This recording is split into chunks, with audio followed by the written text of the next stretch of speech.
Hello out there, everyone. I figure in the next coming months, day by day, maybe week by week, maybe every other day, knowing me, I'm a serious procrastinator, but I would give you behind the scenes, what's the word I'm looking for? Not footage, not recap. Behind the scenes, knowledge. I can't think of anything else to say. Behind the scenes knowledge of how, why, where, and when, and who. Just kidding. How Smiling Faces came about and its subsequent short films, Poison Ivy 1 and 2, A Do Right Man, Forever for What, 3 the Hard Way, Devil's Gonna Get 'Em,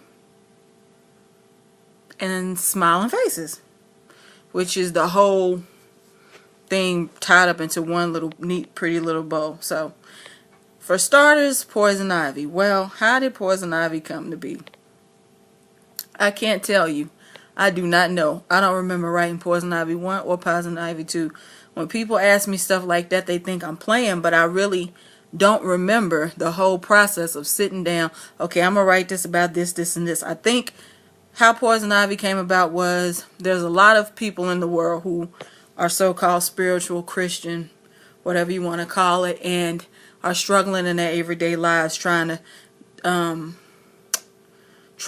win the battle between good and evil, between their flesh and their spirit. So my thing was how men are always like, as a spiritual person, men and women are always like this person who was just everything I ever wanted. Even though I was married, they came into my life and they encompassed all my fantasies and my desires. So that must obviously mean this is something I'm supposed to have.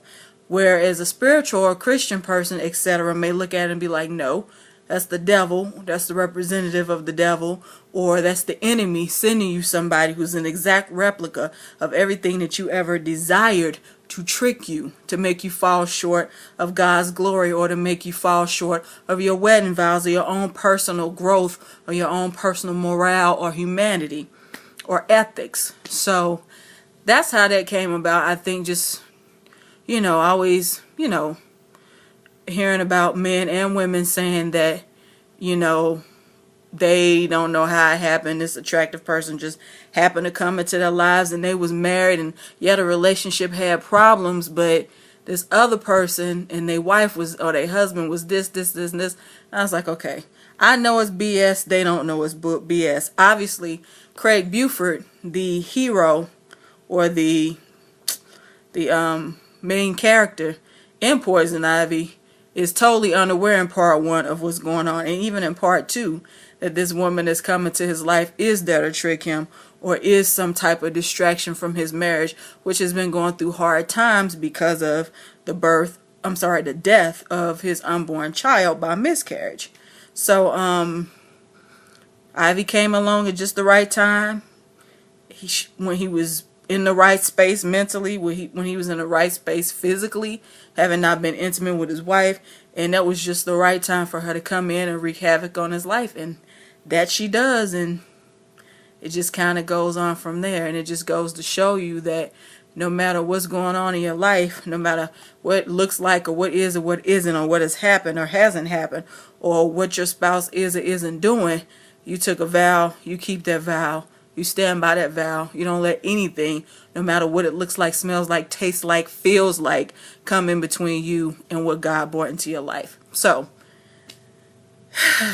in 5 minutes or less, I guess, that's what Poison Ivy is about. But in all honesty, it can be tied up in a neat little bow. Everybody's like, is she the devil? Isn't she the devil? Is she? Is she just a lost female who's been through a lot of stuff in her life, and she just likes manipulating and tricking men and using men and just seeing if she can take a man from another woman?